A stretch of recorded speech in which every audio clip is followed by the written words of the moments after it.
Welcome back to the Keep Going podcast with Vin Kennedy. I'm your host, Vin Kennedy. Today we have a special guest. This is Vin. And you want to do a brief intro? Sure, man. So my name is Vincent Russo. I was a science teacher. I just resigned. So by day, that's what I was doing, but I just officially resigned. I do personal training on the side. But my main thing is I am a nutrition coach, nutritionist. I have my master's in applied clinical nutrition. I have certifications in NFBT, PN1. I am a nutrition dynamic functional health coach as well. And basically what I do is my main focus is nutritional coaching. That is my baby, like I said. And I want to take nutrition and I want to use it to where I'm reducing the amount of stress that dieting actually causes with people. And I do this through the systems that I've developed over the years and through my experience to help facilitate these goals for my clients to actually live this in a sustainable manner, right? So like when I'm going about this, I'm pretty good at getting them their physical results, but I really pride myself in improving their quality of life, revitalizing their overall health and instilling a mindset. And I think that's what we're really going to talk about today. Just instilling this mindset needed for success. But I also educate them. So I am an educator at heart, and I teach you how to live this as a lifestyle throughout your entire journey together. So a little brief intro about me. And yeah. No, absolutely. I mean, it's so important because it's so true. We look at dieting as this, it's got to be a struggle. And, I saw firsthand, obviously you work with my little sister and it doesn't. And you can make it work for people, make it more sustainable for the long haul where everybody, it's very common to hop into these diets, cut down for the summer, and it's not sustainable and it's a problem. Yeah. So everyone's trying to look for that like quick fix, right? So exactly. It's like, hey man, what can I do in 30 days? And it's kind of like, well, listen, what did you do for the last 10 years that got you in this position to where now you're trying to lose something for 30 days? So you're trying to do something, you're trying to fix something in 30 days that took you 10 years to build. It's kind of like, let's be realistic here. Can we do it in a short amount of time? Yes, but we have to take our time. We have to be consistent. We have to have systems in place. We have to build foundational habits to work off of. And we got to trust the process. But the main thing is going to be consistency and persistence over time with the game plan that's provided to you, whether you come up with it or you have a coach that comes up with it for you. Right. No, absolutely. And from there, I mean, you want to go straight into the your Teamvr methods because it kind of will encapsulate all of this. Yeah. It kind of ties it all together. So the Teamvr method is putting your mind at ease. That's EASE, and it stands for the E stands for something, the A, the S, and the other E, they all stand for stuff. So the first E stands for education because that's what's going to help you sustain this for forever, right? So you're going to develop the knowledge about your body, about nutrition and fitness, and it's going to empower you to become your own master of your own health, right? And once you've learned how your body responds to different strategies and responds to different foods, you won the game. That's really what you need. So that education is going to be a big part. The A stands for awareness. So as your coach, I need to build your awareness to a lot of this misguided information that you've been subjected to, right? Like the importance of the nutrition hierarchy, where we're really focusing on calories and protein and so on and so forth, right? I need to build awareness on your own biofeedback. So when I'm looking at your biofeedback, I need to tell you what I'm looking at, right? So I'm building your awareness, so then you start to realize, well, when he's looking at my biofeedback and I respond this way, and the data says this, you guys can make this correlation and connection with what to change, what to manipulate as you go forward, right? And what it actually is telling you. The correct portion sizes that you need, so we need awareness on that. Certain nutritional strategies, like I mentioned earlier, you have awareness of what works best for you and your lifestyle, right? The physical, the mental, and the emotional stressors that's affecting your overall progress. And there's so much more that we could get into, but it's about building that overall awareness so you really know what to do with yourself. The S in E stands for stress-free, because I never want you to be stressed out about anything. There's so much exogenous stress coming into your life with just living life. Diet shouldn't be one of those stresses. Instead, it should complement your quality of life, not take away from it, right? So with me, you don't have to count calories. You don't have to fit your macros. I do all that on the back end for you. I teach you why I'm doing it, and I tell you why I'm doing it. But initially, I'm just like, don't think about nothing. Whatever foods are there, just follow the portion sizes and just eat your food. Make sure you eat all the food that you're getting. The last E stands for exceptional support. So I have open communication with all my clients through a walkie-talkie app called Boxer. They can hit me up whenever. It's same day responses. It's really, a couple minute responses. We have the Teamvr Facebook group where all our members kind of communicate together. I have a client experience coach named Carrie Martinez. She reaches out multiple times with multiple touch points via text message, email, through the Facebook group. So you're always talking to someone. You always have the support just in case you feel like you're alone, because I never want you to feel like you're alone at all. I do want you to feel like you're my only client because that's how much attention I want to give you. But you have this big support system behind you that's going to help facilitate your results throughout this entire journey together. And I just really, really like when my clients say, like whenever they feel like there's an issue, they don't have a problem reaching out to me. Instead of like hiding behind the bushes, they actually come out and speak it. And they also do that with Carrie Martinez as well. So that's the Teamvr method. It's EASE, education, awareness, stress-free, and exceptional support. It's awesome. It's so important. And two things you touched on there that I think are crucial are the biofeedback, because obviously there are a lot of nutrition coaches out there and they don't take that into account. It's, hey, eat grilled chicken, eat rice, start, just slowly cut your calories and you'll see progress. But they don't take into account what works for you, what foods work for you, how digestion works for you. I feel like it's that, the cookie cutter plan of we cut your calories, you're going to get lean. Yeah. I literally, just before we hopped on this call, I just put out a post that actually touches on that, and how like there's a lot of online coaches that kind of give us a bad name because they're taking on thousands of clients, right? And they're giving out the same diet, right? So let's just say they take on 1,000 clients, they give out the same diet, and that same diet works for 100 people and they get good results. They're going to post those 100 people, but it's like, wow, look, he had 100 clients that had these amazing results. They don't see the other 900 that didn't respond to that cookie cutter diet, right? And that's what's given these health and fitness coaches that are doing it online a bad name, right? So taking into account biofeedback is really, really important. A person by the name of Sam Miller, he does so much stuff, so many different podcast episodes, so much different PDF readings. Like, he created a lot of content around how to understand biofeedback. So if you ever wanted to like just see some of that information, like, he's a really good resource to go to. But biofeedback is so important because everyone's different, right? So you're going to have different responses with different things, but that also teaches you how this one individual should be given their diet plan, how they should deal with their fitness, because you're looking at their stress, you're looking at their hunger, you're looking at their digestion, you're looking at their bowel movements, you're looking at their adherence to the plan, their energy levels, their strength. Like, you're taking all of this into account. And by taking all these different points of data, you're able to then assess, and you're able to assess the right way, which will allow you to make the right manipulations. Because as your coach, I am an adaptation manager, right? So when you adapt to the diet plan, that's when I need to make the manipulations to keep the progress moving forward, right? So if your goal is to lose body fat, we need to, when you become stagnant, that's when we got to go and make that manipulation. It's not like, all right, every 2 weeks, I'm going to just, cut calories for you. No, right. We have to read the data, because listen, the key to dieting is dieting down on as many calories as possible. So if I put you on certain calories and macros and you're losing weight and we don't change anything for 6 weeks, because you have your rate of loss is 2 pounds per week and you're losing a half an inch every week, why would I fix something that's not broken? It doesn't make sense. Like, I'm not just going to pull calories to pull calories, right? So reading the biofeedback is really, really important with not only keeping the progress going, but doing it in a very sustainable manner. Absolutely. Yeah, no, it's so crucial. And then another thing you touched on too is not being alone, because a lot of people, I feel like that's the thing. And like you said, they kind of hide. So it's like, they overindulge in something that's almost like they don't want to tell you. But if you have that community and you have that source of, other people to kind of relay information off of, and in the same boat, going through the same struggles, it's easier to get through it in a sense. Yeah. And the reason why I like to have all the support is because I go through it myself, right? When I go through competitions and stuff, I like to hide, I like to be alone, but to have support behind you, it means the world. And look, I'm not asking people to be like me, because I'm a WBFF pro and I compete, and it's like, you got to be that extreme. You do not have to be that extreme at all. And I need people to realize that dieting doesn't need to be that fucking extreme, right?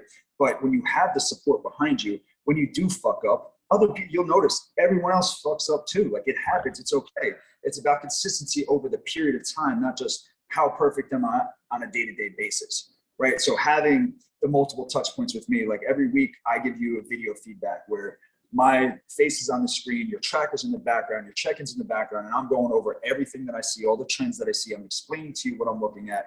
And then if I make any manipulations, I explain to you, well, this is why we're doing this manipulation. Or if I'm not making any changes, I'm going to say, well, look, you had a great rate of loss this week. We lost a half an inch. We don't need to make any changes. Let's rock this out one more time, or another week. Let's reassess next week, right? So you have me giving you that, and there's that support always from me, especially with the walkie-talkie app. But then you have my client experience coach coming in who just randomly just will drop text messages out at you. Hey, Beth, how are you doing this week? Is there anything that you need from me or Vinny, right? It's just to kind of touch up and say, oh, well, look, they're reaching out to me. And you know what? Yeah, I don't have enough chicken breasts, but I have a lot of steak. Can you ask Vinny how much steak I should use instead of chicken breasts, right? So we have that open communication. Then when you go into like the Facebook group, we do weekly advice every Monday where I put out fitness advice. We do What's Working Wednesday where the clients will say what's working for them so far this week. Thirst for Knowledge Thursday is like, hey, any question that pops up in your head about nutrition or fitness, put it in here and I'll answer it for you. And then we have Finish First Fridays, which is like your big win of the week. So everyone posts their win for the week and we all congratulate each other on it. Yeah, no, it's awesome. And even like I saw it firsthand with my sister. So I think the big difference between you and a lot of coaches is the mindset and the, that kind of stuff that you do preach to your clients, and even the way you live your life, the manner in which you live. So if you kind of want to touch on the mindset, the motivation, and all of that. Yeah. So when you join my team, like we're not just changing your diet. We got to change the mindset and how you actually respond to adversity, because it's going to happen, right? So think of it like if you fall off your diet, like I need you to be able to respond the right way. It's going to take effort, but if you really want to change, you need to change the habits that you're currently practicing. Like if you want to change who you are, you got to change what you previously fucking did, or else you're just going to stay the same, right? Einstein's favorite quote, right? But you need to change these habits with the desire to actually care for yourself, meaning don't be motivated by you looking at yourself in the mirror and judging yourself saying, oh my God, this is gross. Like I need you to be motivated saying, you know what? I'm not happy where I am right now. I could be in better health. So I'm going to do what I need to do because I want to be healthier. I want to live longer. I want to be there for my kids. I want to have energy to play for my kids. I want that love and care for yourself, right? You got to think of it like a seed, right? So in order for a seed to actually blossom, it needs to shed its skin. And its skin is like its protection. It's like its comfort zone. We can talk about comfort zone a little bit later, but that's what it's like, right? Like it's like that comfort zone is the protection. So this is basically illustrating that in order to blossom into your new self, you need to shed your own skin to allow that to happen, right?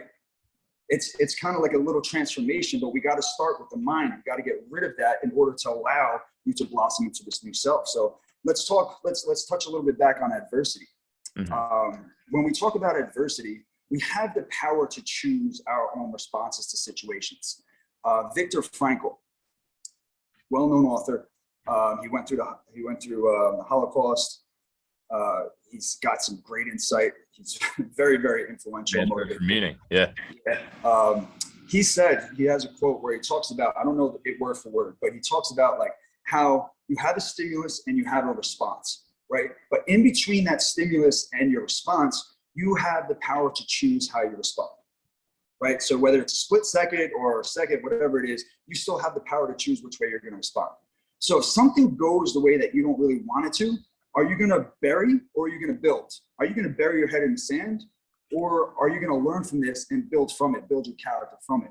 Because if you choose to respond negatively, what you're doing is you're destroying your own peace of mind, and that's creating your own pain. And then the more energy you give to these negative situations, the more energy you give this pain to actually grow, right? So when we get these negative things coming in, we have these obstacles, and they don't need to be looked at something that's standing in our way from getting to our goal. They need to be looked at as a series of obstacles that offer a chance to grow, right? So I put out a post a while ago. It said challenges versus chances, right? Like, so instead of viewing things as a challenge, okay, right, this is that adversity. Instead of viewing it as a challenge, you need to see it as a chance. And it's a chance to improve yourself. It's not an obligation to go to work. It's an opportunity to make money to provide for your family. It's not a challenge to get up in the morning to work out. It's a chance for you to improve on your health. So it's about going into every situation with the right mindset and being able to flip that perspective really quickly to give it that positive outlook. And that's what I like to teach with my clients as we go throughout our journey. It's like in their check-in, I ask, well, what's your win for the week? And sometimes they say, we don't have a win here. Oh no, I could find a win. So I go through the stuff, and then on the video, I'm going to say, look, this didn't happen. This didn't happen. I get it. Look, you didn't follow your plan, but we didn't gain a pound. That's a win for the week. You might not have followed, but we didn't do any damage, right? So it's about flipping perspectives. Yeah, no, absolutely. It's huge. And something to note, obviously directly in your world with that is emotional eating. I actually just had a conversation with a friend where, you battle some adversity in another area of your life, and it's like, oh, well, that's going to shit, so I might as well just eat whatever I want. It's come from mindset where I found myself, whenever things are going awry in certain areas, I control what I can control. Like, I'll lock down what I'm eating. I'll diet harder. I'll train better. It's just, controlling what you can control.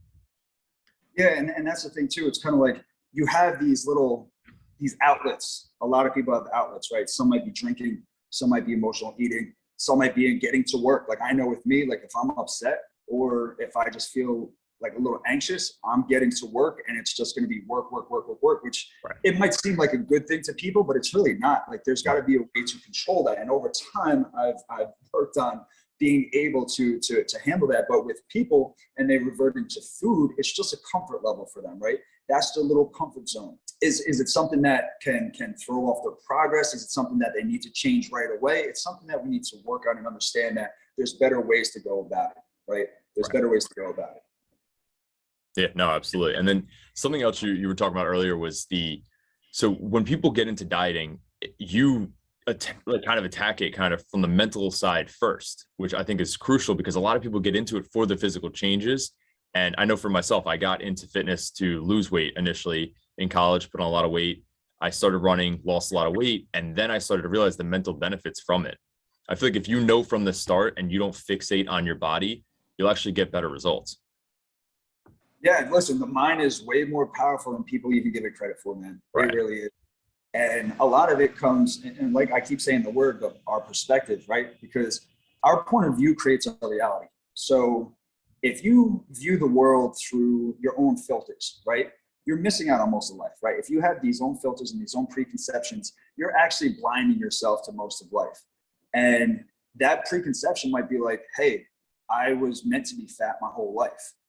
Well, no, not necessarily, right. But you believe that, right? And that belief is blinding you, right? So what you need to do is we have to shift this perspective to see the potential that's beyond your current beliefs, right? It's kind of like a lot of people like to play the victim, right? They like to place blame on everything else. And this goes with the mindset and the perspective. So what I feel like is like, you need to stop playing the victim and play your hero. Be the problem solver, right? You need to stop blaming everyone and everything else, because when you focus on that, right? When you focus on this blame, or you focus on this negativity, and you focus on what's going wrong, that's all you're going to notice. That's all you're going to see, because you notice what you actually focus on. So where you are currently in life, and I'm sorry, I'm going on all these like tangents. No, listen, it aligns. It makes sense. It makes total sense. Where you currently are in life is just really a physical manifestation of your current habits and standards. And your habits are actually dictated by your standards. So if you don't like where you are, you got to stop blaming everybody else and change your standards. And your standards might be like, hey, I'm supposed to be fat. So you know what?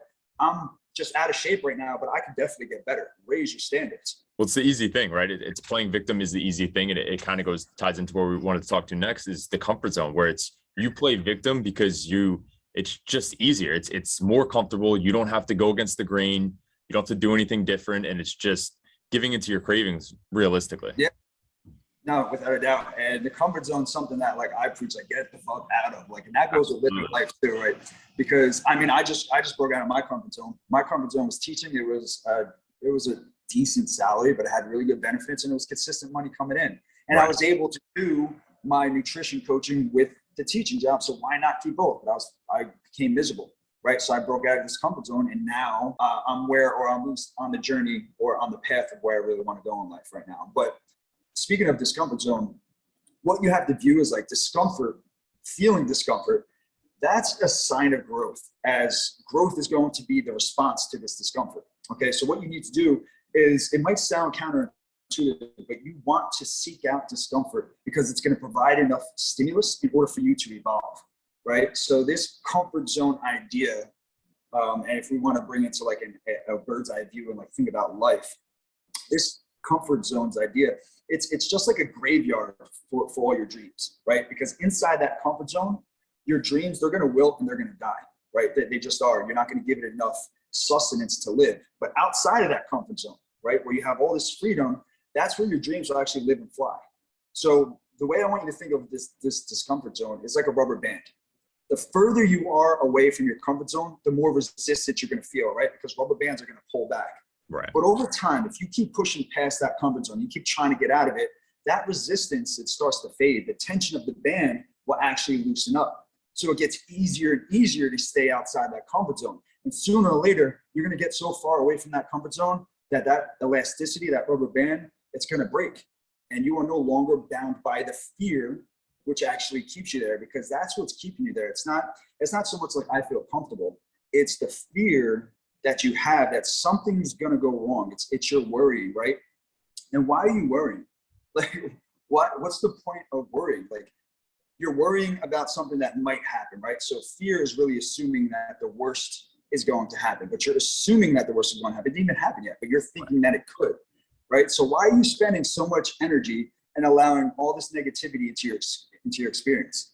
Instead, what you need to do is spend the energy that you would normally expend on worrying and put it towards the action needed to prevent what you're worrying about from actually happening.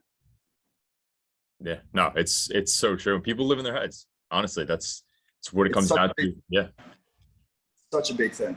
Yeah. And it's like you said, like starting with the mindset, getting the mindset right before you go into the diet. It's huge because everyone has this connotation with dieting. It's like, it's just going to be this struggle. It's going to be no food. It's going to be not going out, not having drinks.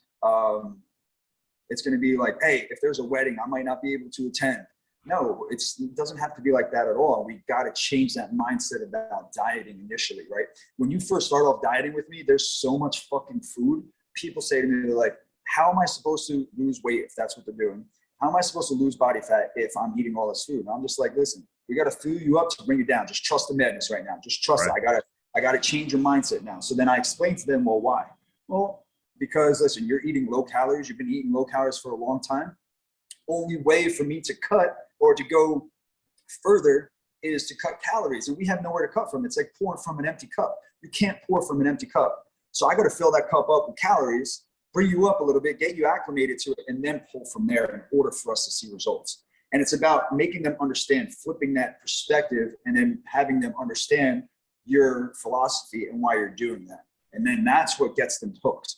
Because once they start understanding stuff, right, once that mindset shifts, then they're like, I'm all in. And once they're all in, that's when everything comes together, because that's when you build consistency.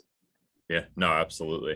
And I saw firsthand with, I'm sure you've dealt with it yourself, where I saw my little sister, she got some like ab definition she's never had working with you. And that, it happened with me personally as well. Like you get that, and that kind of gives momentum at the same time. And now it's just, it's sky's the limit as long as you're willing to stick to the plan.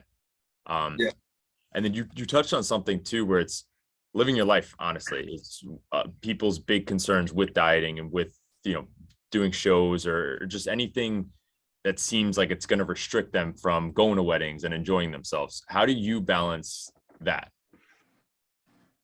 So it's basically like, you have to try it, plain and simple. So it's kind of like, well, I'm on a diet, but I want to go out. All right. So I'm going to give you some tips and tricks on what you can do.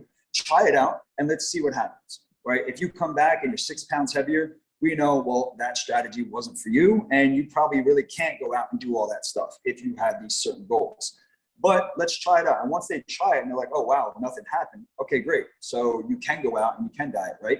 It's about jumping in the water. That's really what it is. It's about saying, you know what? I'm going to just give this a whirl. I'm going to try something that I know in my mind I'm not supposed to do because of all the conflicting information I got over the years about dieting. And I'm going to give what my coach says a chance. Let me try it out, right?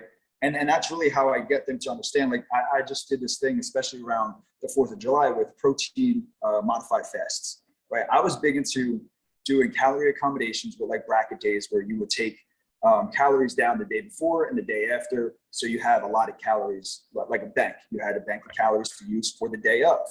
A couple of my clients didn't really want to do that. So I said, let's try a protein modified fast.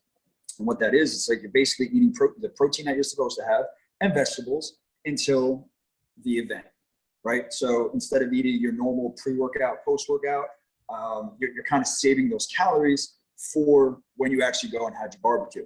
And it works really, really well for people, but it's really about just trying to start and just really trying something new, because that's where you're going to find what works best for you, is this trial and error.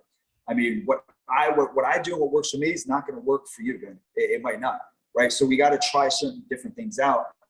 And over time, as you try more and more things out, you find the ones that you like really well, and then you find the ones that work really well. Yeah, no, and it's so funny because I live in that world personally, where I could go all or nothing, and it's, I'm dialed in, I'll get a 6-pack, and then I can't go out to eat though. It's so tough to find that balance. I'm getting to a better place with it, but it really is. It's so tough to find that balance, because some people, and I know I've done it in the past, where it's, you go out to eat, now you open the floodgates. It's like, I already ruined this. So now I had the burger, now I need ice cream, I need cookies. And that's where it becomes detrimental. And it's the binging. No, I get it. And what I like to tell my clients in the habits, because listen, it happens to fucking everybody, right? You're not the only one. Right. So what I tell my clients is this. All right, so you're driving in your car and you're on this path to get to your destination, right? You're following your diet plan and you're on this path to get to your goal. Now you get a flat tire, or you fuck up on your meal, right? You fuck up on your meal. So you get this flat tire, you pull over. Now you got this knife in your car. Are you going to go around and pop every other fucking tire because you messed up, or because you popped one tire? Right. That's so true. No, you're not going to. What you're going to do is you're going to say, all right, I'm going to fix this tire. I'm going to get back on track. I'm going to head towards my goal. Instead, what you're doing is you're going around popping every other tire, because you're like, fuck it, I popped one tire, might as well pop them all, when it doesn't really work like that, right? So that's also the mindset and the perspective. Right. No, it's so true. A buddy of mine, he does the same thing. He's had a binge eating past as well. So he always uses a similar analogy, where it's, you drop $1 on the ground, are you just going to throw your full wallet on the ground? Like, no, you drop the $1. Like it is what it is. And then something to touch on. Yeah.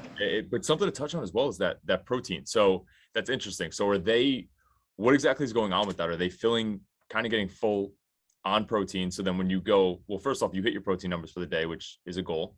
But second, I'm assuming you're more full, obviously satiated from the protein. So when you go to overindulge, you might not be able to. Is that kind of the thinking behind it? Well, no, but I mean, you bring up a good point, because protein is very satiating. It has a high thermic effect of food, so meaning it takes a lot of calories to break it down. So it's not necessarily because you get more full. It's more like you're pulling out carbs and fats, right? Fats are pretty calorically dense. You're pulling those out, and you're pulling out carbs because you're most likely going to eat them later. So we save them for later. But you're still hitting your protein requirements. So in the nutrition hierarchy, I like to say, like, calories in, calories out, the most important.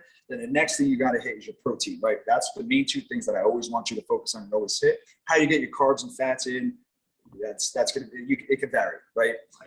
Especially depending on your goals. If you're an athlete, we focus more on carbs. If you're more just like health conscious or whatever, we focus a little bit more on the fats, but that's for another time.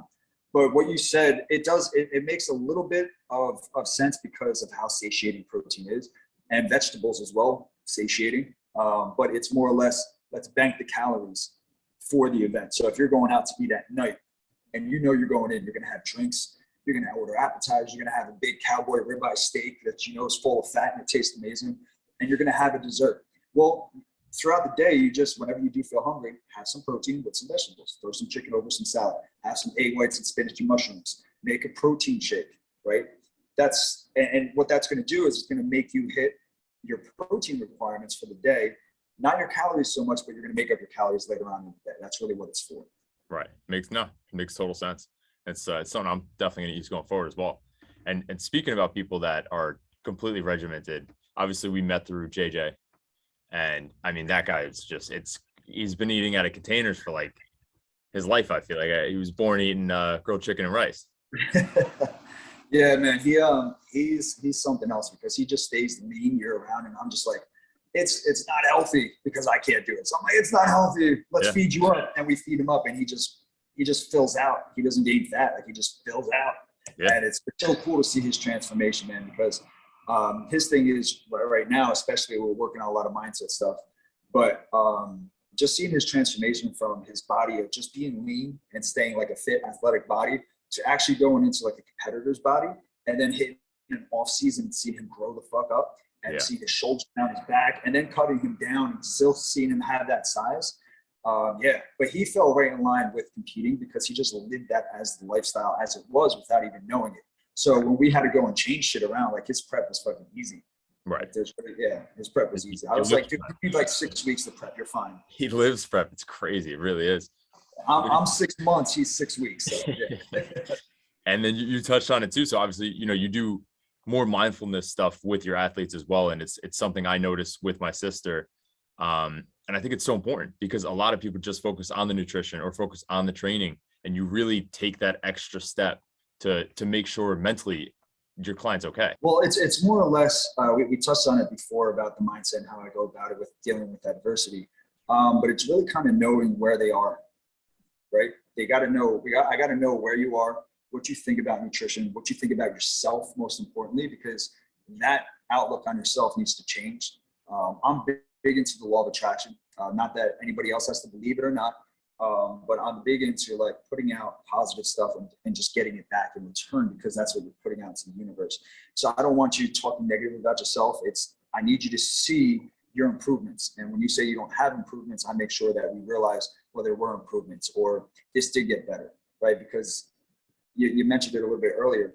If your mindset is not there, you're not going to adhere to the plan. You're not going to trust me. You're not going to believe in yourself to actually do it and go through with it. So tackling it from a mindset perspective is only going to enhance our results together.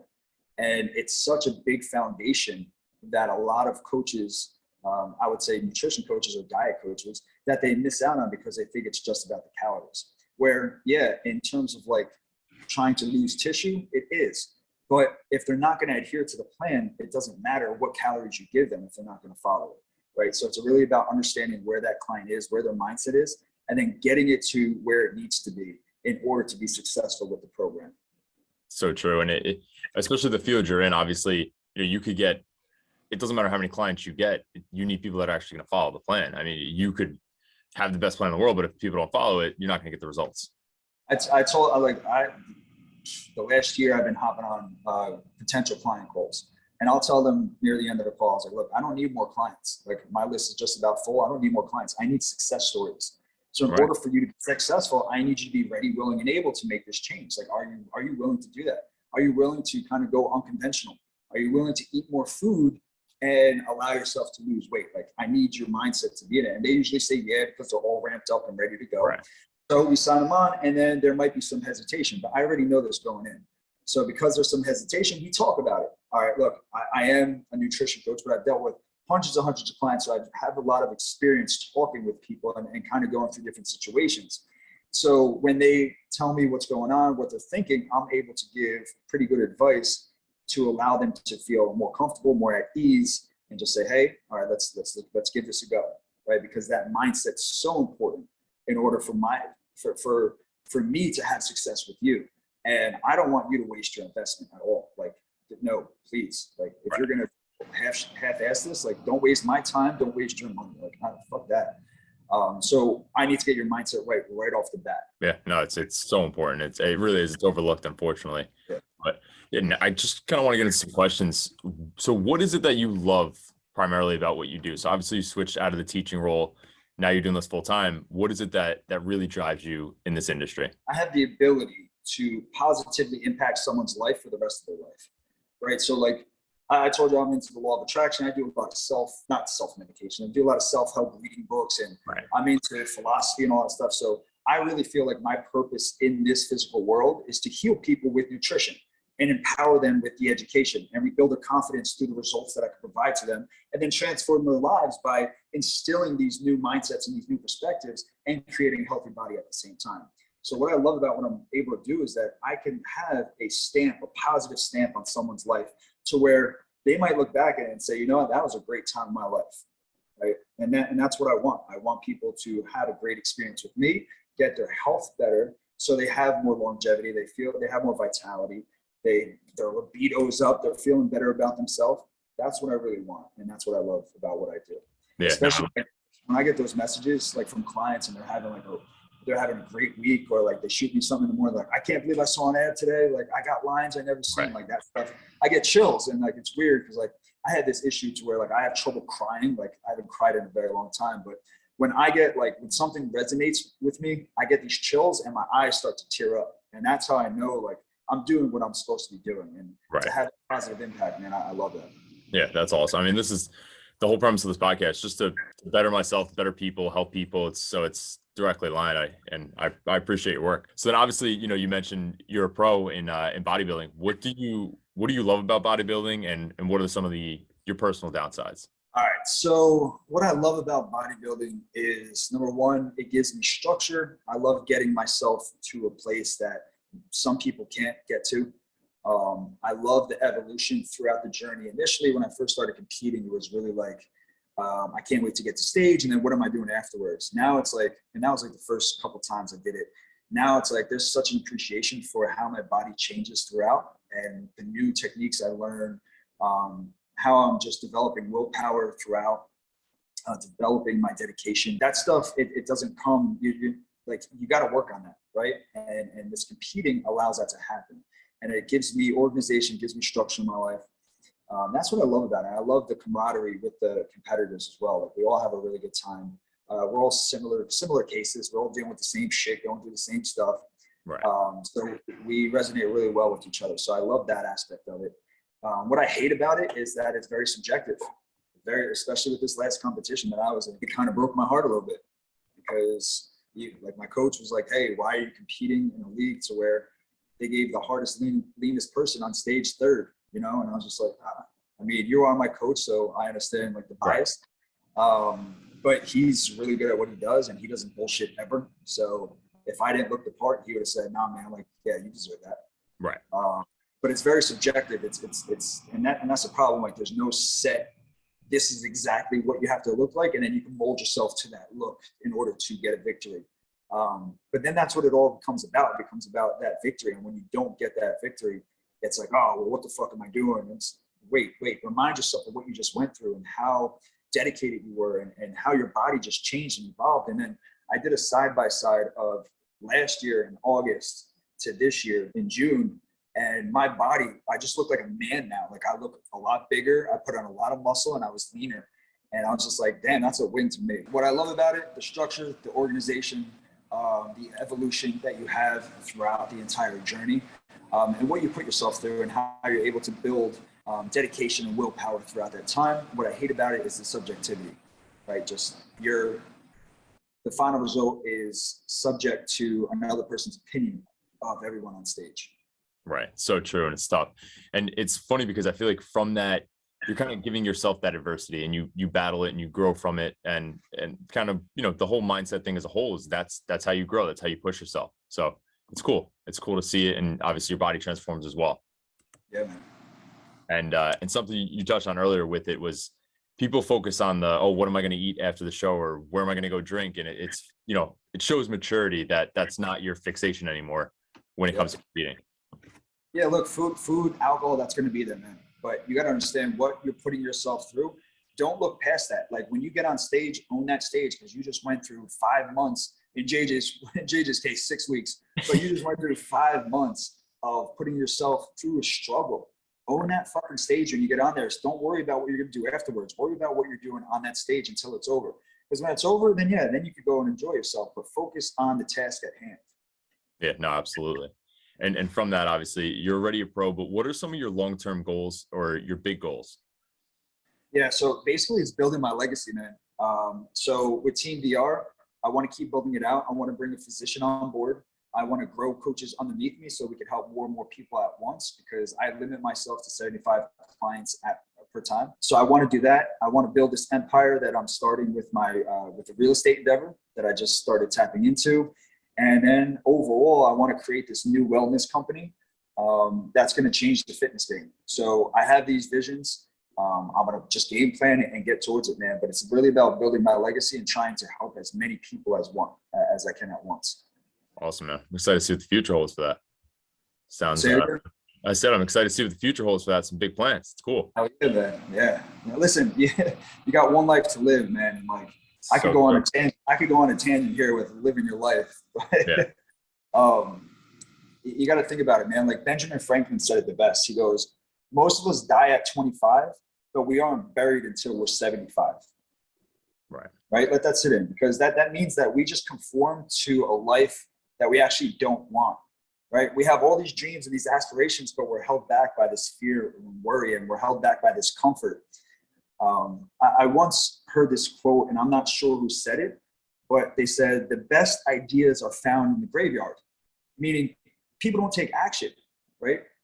They don't take action. And the thing is with this world, like, you don't want to go to the grave with your music still inside you. You want to dance to your own music. You want to do what you really want to do. You got to live the life that you were meant to live, right? You want to make waves in this world. Stop fearfully just using the step ladder to get into the water, and instead take that leap of faith into that deep end and make your waves known. I mean, benefit from the opportunities we take advantage of.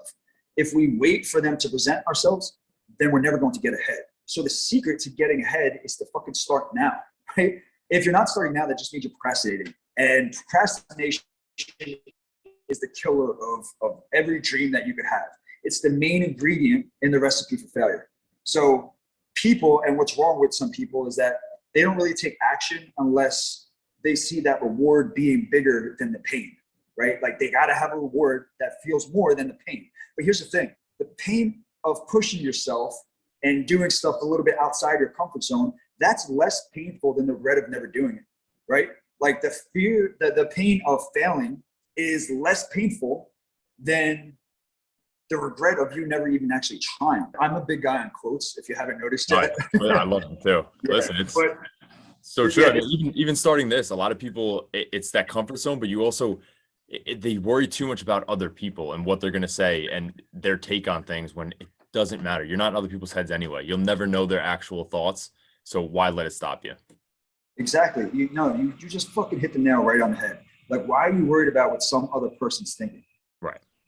Like, what's the point of that? Like, if you're striving for their admiration, then you're conforming to what they feel is success. You don't need to do that. Like, you got to worry about yourself, right? Let me ask you a question, Ben, since you asked me a bunch of questions, but this ties in with like living your life. Yeah.